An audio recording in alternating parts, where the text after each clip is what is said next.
So anong educated guess mo? Bakit sila umiksena rito kung wala naman silang standing to file that petition? Ang educated guess ko dyan is, again, ang play nila dyan, 1-2 punch. VP Sara will only come into play kapag napunta na sa Senate because she still wants to stop it. Pero itong sa House, gusto na nila mag-probe. Gusto na nila i-sense or i-push ng onte, meron ba or pwede ba magka-movement sa Supreme Court na ma-TRO natin? Why not? O try natin. Kuha tayo ng surrogate, kuha tayo ng mga proxies, i-claim natin independent sila, i-claim natin hindi mo alam, wala akong kinalaman na nag-file sila, hindi ko alam. Pero baka mag-success. O edi wala na. Baka sakaling umubra. Baka patulan ng Supreme Court. 'Di ba? Oo. Pero hindi ba sila pro Duterte? Duterte, si Jimmy Bondoc tumakbo last year as a senatorial candidate.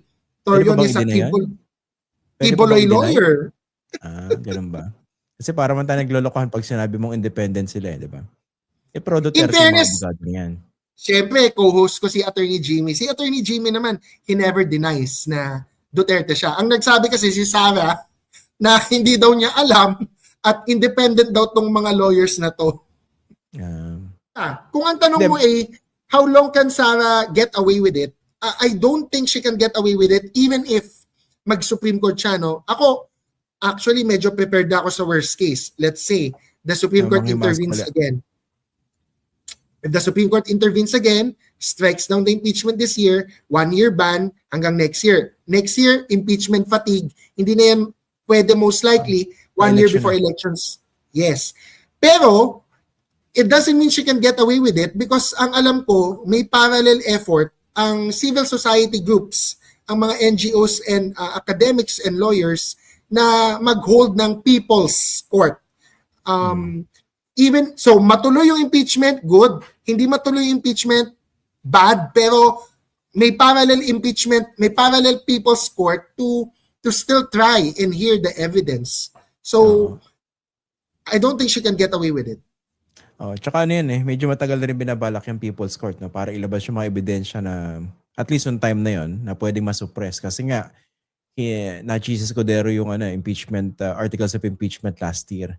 Pero dito kasi, I think it's fair enough to say na nandun yung numero. May impeach yung Vice President dito kung hindi manghihimasok yung Korte Suprema. I think, alam naman natin yun no? Yung numero in favor of impeaching her. The only problem is, magkakaroon ba ng trial?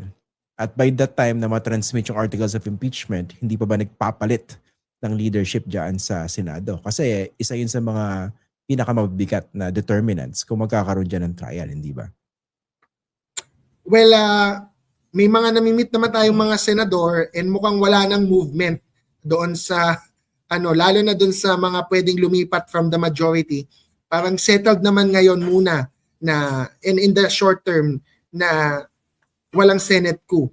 Yung sa numbers, you're correct. I think they have the numbers to impeach. Pero parang bibilisan na. Ang sabi ni Vice Chair Keith Flores, they're looking at impeaching or sending the articles of impeachment around April 29. So, medyo mas mabilis yun than the initial timeline na narinig ko na baka meron pang House hearings.